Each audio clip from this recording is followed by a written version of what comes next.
All right, now let's get some reaction from our very special guest for the hour, Representative Louis Gohmert, one of the most outspoken members of Congress and a man with plenty of good ideas on the economy. Representative Gohmert, it feels like the administration is doing everything in its power to destroy the free market system in favor of a spread the wealth socialistic system. Yeah. You know, they won't declare war on the people that have declared war on us, but it feels like they've declared war on business. There is one thing that's shovel-ready, and that's all the manure that's been building up about how good we've got it right now. That's shovel-ready. Well, tell us what's going on in D.C. around the halls of Congress when you hear your president kind of laugh about, oops, we kind of screwed up on that shovel-ready thing, and, oh, don't worry about 9.1% unemployment. It's a kind of a bump in the road.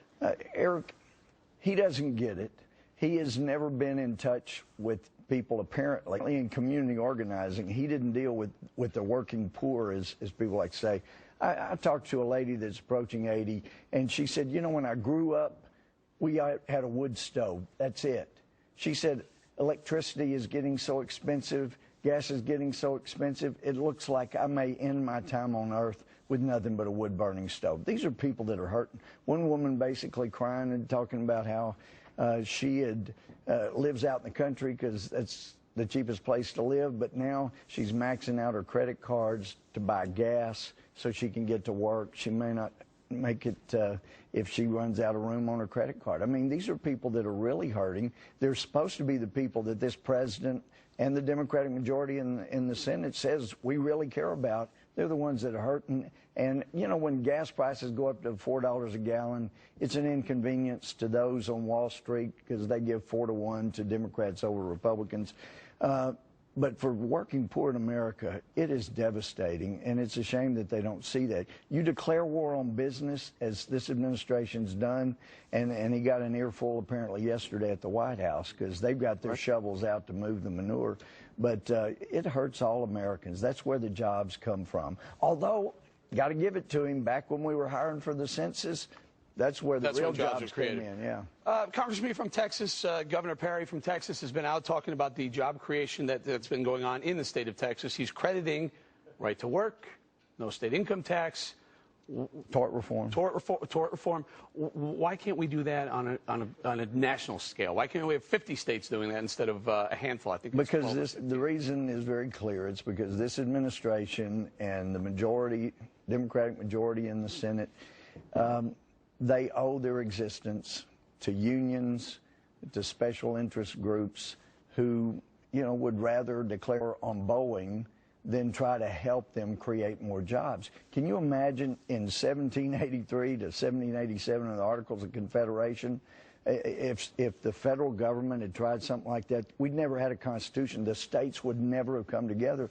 After the Constitution, if they had ever dreamed for a minute that the federal government would come after a company because they wanted to move from one state to another because they thought it was better there, there would have been a civil war in the 1790s. We'd never have had a country. You know, part of the problem with this lawsuit, for me at least, is it's not moving employees from Washington State. They're going to continue to do business in Washington State. They're simply trying to do more business in a state that's, you know, right to work, cheaper, as I understand, and they don't risk the 59-day walkouts that cost them billions of dollars in the past. Well, yeah, and if, as I understand it, Boeing had increased the number of jobs in Washington, you know, trying to help things, but it's not enough. By golly, it's got to be union jobs everywhere. And that's just, you know, it's not good for the country. It's not good for jobs. War and business. Is there a right to collective bargain in the Constitution anywhere, sir?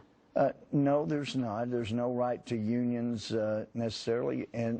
But we do have an obligation to make sure people are treated fair, and there are lawsuits that can take care of that. We have courts for that kind of thing. People have taken on big corporations and won when they're, you know, jerked around. But you got to have jobs, and that's the best source of them. Very good. We're going to leave it right there. He's going to stick around with us.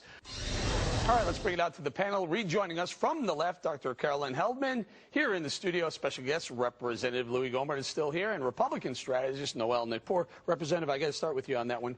You like it too? The idea? Oh, yes, of course. It's a great idea.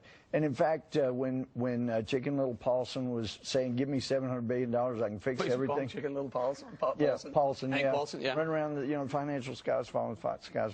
Just give me $700 billion and I can fix everything. Well, Former FDIC Chair Isaac said, look, you say you've got to have $700 billion to buy mortgage-backed securities because we don't know what they're worth. In fact, one of our guys asked Paulson in a private meeting, why, if nobody knows what they're worth, how do you know you need $700 billion? And Chicken Little Paulson said, we just needed a really big number. Right. He gave us 3 pages, remember? He outlined 3 pages. But he proposed repatriating all that money. Just say, if you'll come in and buy these troubled assets, no taxes. That money would have come gushing in. See, but the difference is, and let me get Dr. Heldman on this, the difference is rather than buying troubled assets, and frankly we didn't know how troubled they were, and they turned out to be more troubled than we thought, using the money to buy equipment. Doc, that's a better idea. This is a perfect economic system. Bring it back. We won't charge you tax, but we're going to force you to buy, I don't know, equipment and hire people with 25% of it. Sounds pretty good. Even a liberal can like that one, no? You know, I do like it, Eric. The only change I would make is instead of why 25%, why not make it 50% or 100% spent on investment and hiring? Because I don't think they would do it, Doc. Honestly, I think at a certain point they say, well, you know, we don't really need that much and it would be a kind of a waste. But at 25%, it just seems like the right number that they would probably repatriate all of it. Well, you know, and that would be a great thing. And I think that you've hit the nail on the head that we do need private capital at this point. I'm not actually looking, the government can only do so much. If big corporations are going to stockpile $3 trillion, there's not a lot the government can do to shake that up except plans like the one you propose. Noel? Well, once again, it's left up to the business community to have a plan, and your plan is a good plan, and it revives the economy, and that's what we need. Look, government has got to stop the spending. With Moody's threatening to downgrade our debt, I mean, this is something very, very serious. It's big news. It's a big story. If we don't watch out, look at Greece. We're sitting back here looking at Greece like it's some foreign, you know, far, far, far away. Greece is basically just like a mini California, which we have going on. So we've got to get a grip on this. But what's to say Greece isn't a mini America? Well, it could be, and that's what I'm saying. This should be a sign from God by looking at what's happening on.